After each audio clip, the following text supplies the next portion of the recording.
Hello, everybody. How are you? This is Sam's Bible study. We are going to read the first chapter of the book of the First Kings, and finally, we finished the book of Samuel, and now we read the First Kings from today. Absolutely, this does not mean to change the content or continuity of dealing with Israel's history. Well, first of all, I need to talk about the Greek Old Testament that is called Septuagint, because we got to know the character of the books of the Samuel, the book of Samuel and the Kings, right? As we think of the Old Testament, it is easy to think that uh, we only have just the books written in Hebrew and the Aramaic only, but we got the Septuagint that has written in Koine Greek. That means plain Greek or something like that, long time ago. As a matter of fact, according to the legend, the 70 of rabbis who knew how to read and write Greek and Hebrew translated the Septuagint. Actually, the name of the book Septuagint means 70 in Latin. Well, let's go into a little more detail about the Septuagint. When the Hebrew language became extinct in the Jewish diaspora in Egypt, the Hebrew Bible was translated into Greek around the 4th century BC.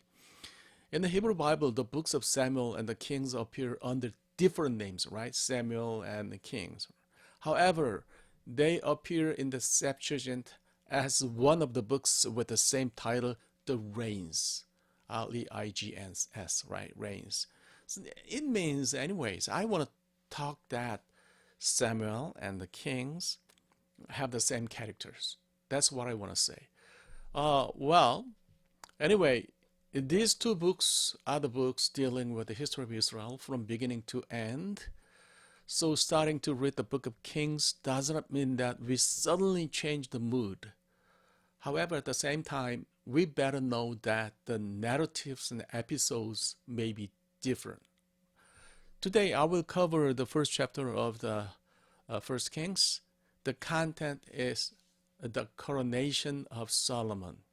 Actually, there were very small things in the chapter. For example, Abishag's story and the Bathsheba's story. That is to say, she talked to David at the head of his pillow. But I would like to think of these small stories as small literary devices to explain the transfer of power.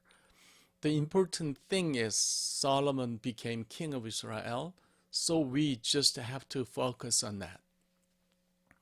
As we think of David, he was a very good king, but also he had a weakness too. David had so many wives. That means he had many sons too. Therefore, the power struggle between the sons was really serious, as we all know that. I can say the representative power struggle between Amnon and Absalom in the book of Samuel was really serious. And Amnon was killed by Absalom, right?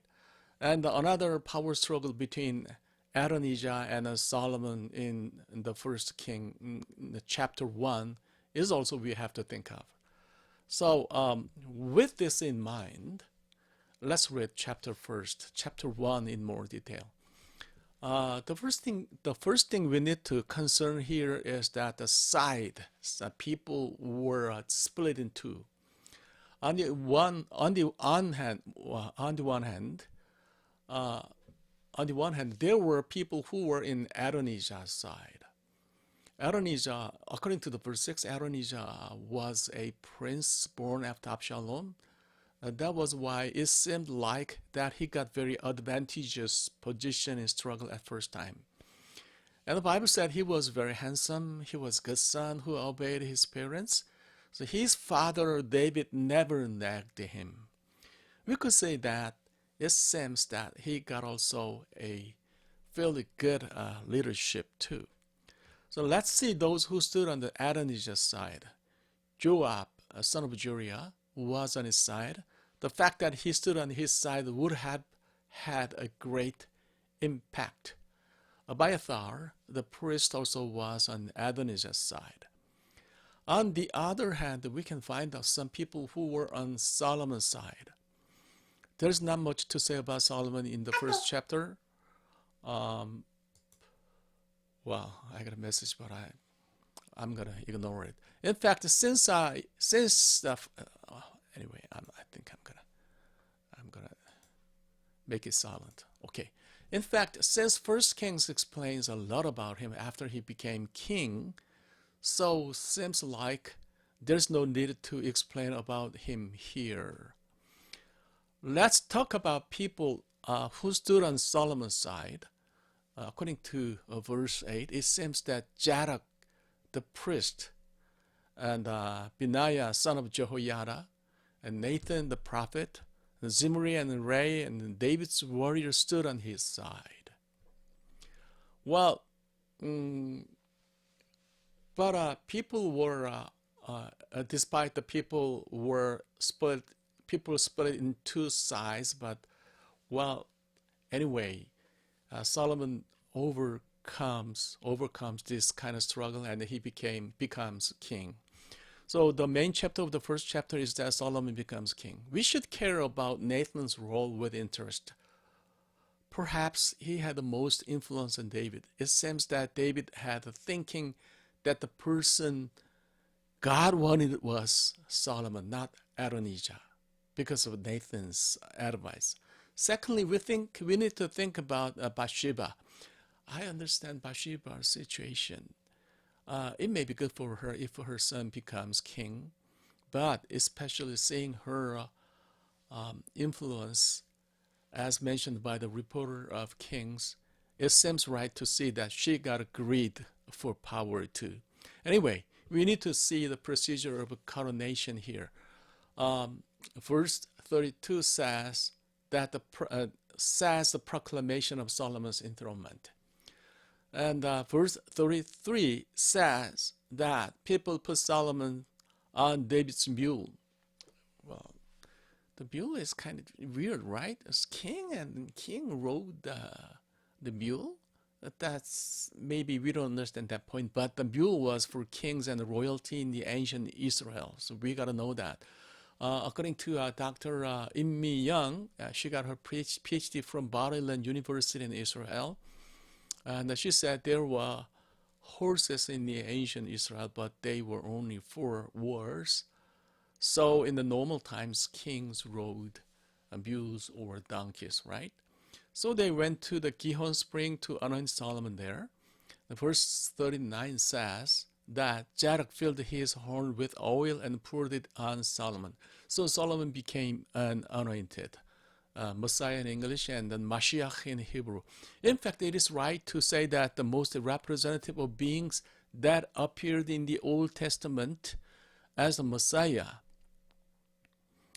priests and the prophets were so anointed, but the king was the most prominent being among them.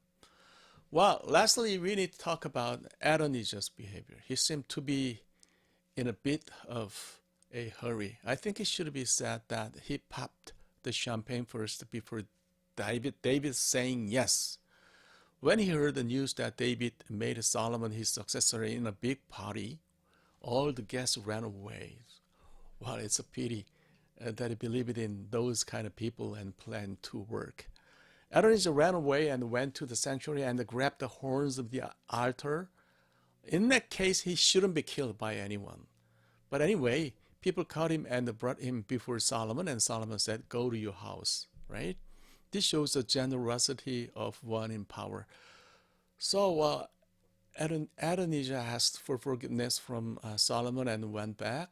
But later on, things got weird. He went to Bathsheba, Solomon's mother, as we all know that, and asked her to marry Abishag, a woman from Shunem.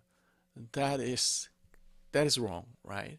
So it will be explained in detail in the next chapter. However, when this news came to Solomon, Adonijah was eventually killed by Benaiah, the son of Jehoiada, at Solomon's command. This is the content of chapter 1. Now we think of some lessons from the chapter. First one, people cannot precede God. Adonijah means my Lord is Adonai. It's a really good name. It's a wonderful name, and he was good too. It cannot be said that he lacked talent or lacked ability.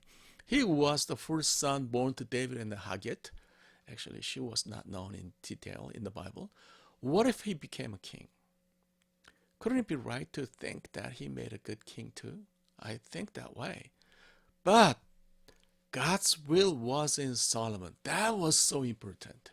Even if people judge and make plans, they cannot defeat God's will. So we got to know that. Second, we must fulfill our responsibility to the end. As I will mention later, Solomon's start was really great because once God raised his hand.